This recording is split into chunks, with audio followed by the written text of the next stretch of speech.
రాష్ట్ర మంత్రివర్యులు నారా లోకేష్ గారు అనంతపురం జిల్లాకు వచ్చి వెళ్ళడం జరిగింది.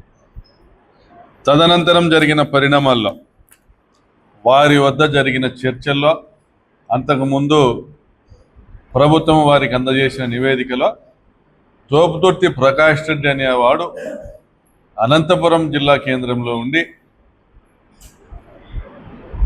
ప్రభుత్వం చేస్తున్నటువంటి ప్రజాప్రతినిధులు చేస్తున్నటువంటి దుర్మార్గాలను ఎండగడుతూ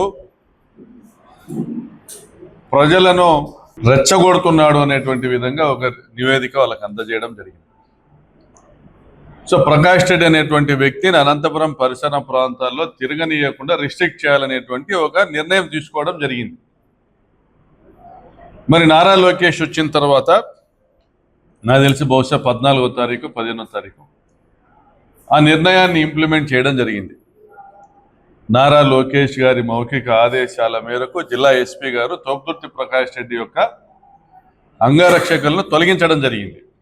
ఏమయ్యా తోపుతుర్తి ప్రకాష్ రెడ్డి చేసిన పాపం ఏమంటే, ఈ ప్రాంతంలో రాప్తాడు నియోజకవర్గంలో అనంతపురం చుట్టుపక్కల ప్రాంతంలో ధర్మవరంలో కొన్ని జిల్లాలో ఎక్కడైనా కానీ దుర్మార్గాలు దారుణాలు దౌర్జన్యాలు జరుగుతుంటే ప్రశ్నించడము, ప్రభుత్వాన్ని నిలదీయడము, బాధితుల పక్షాన నిలబడడం, బలహీనుల పక్షాన నిలబడడం తోపుతుర్తి ప్రకాష్ రెడ్డి కంటకప్రాయంగా మారినాడు ఈ ప్రభుత్వానికి. అయా నారా లోకేష్ గారు,